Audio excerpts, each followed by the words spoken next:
everyone, welcome back to App Inventor's Hour of Code. Stop, Enough of that. Stop shaking me. The next app we build is going to be a game app. No talking this time? No, sorry. Let's get going on this silent app. To get started, log on to App Inventor and click New Project. Name this one Ball Bounce.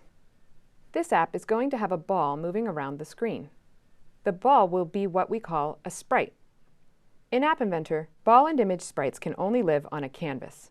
Before we put in a canvas, there's a setting we need to change on the screen properties.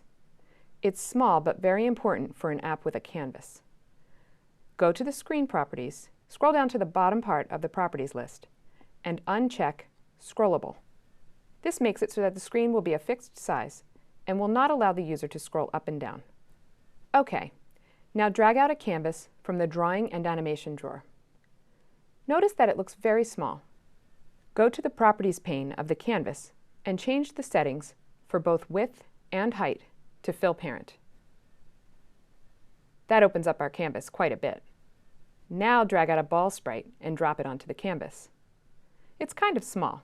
Let's make the ball a little larger. Go to the properties for the ball and change the radius to 10.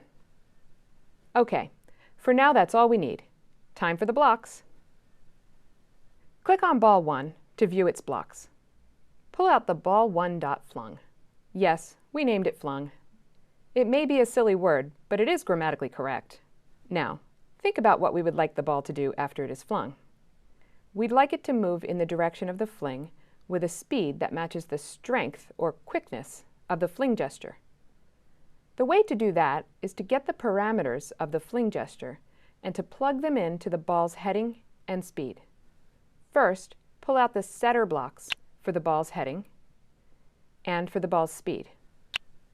We want to set the ball's heading and speed to the heading and speed of the fling gesture. There's actually a really easy way to do this in the flung event handler.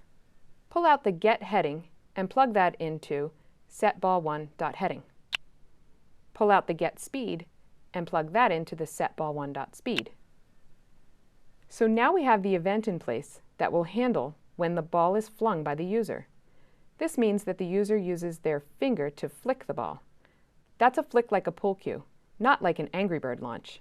If you are connected to your phone, then you can test your app out. How easy or hard is it to fling the ball? Does the app respond the way you expect it to? One thing that you'll probably notice right away is that when the ball hits an edge, it gets stuck there.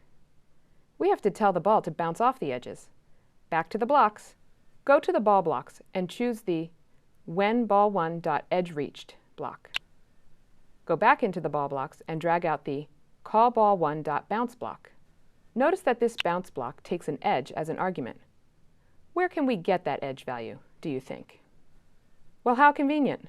The EdgeReached event handler reports which edge was reached. Mouse over that edge parameter and you'll see the get block for it. Pull that one out and plug it in. That's all. Test your app out again. Hey, look, the ball bounces off the edges now. Pretty cool, huh? OK, so now we've got a very basic game app going here. But this could be the start of a whole bunch of different games. The App Inventor website has a tutorial that shows you how to make this into a mini golf game. You could probably also imagine a game of pool or a pong game.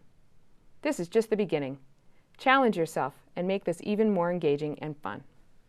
We're out of time on this tutorial, so if any of you out there would like to extend your ball bounce app, go to our website for more great ideas. Definitely worth checking out. In our next and final tutorial, we're going to show you how to make an app called Digital Doodle that lets you make pictures on your phone. Sounds great. OK, we're out for now. See you soon.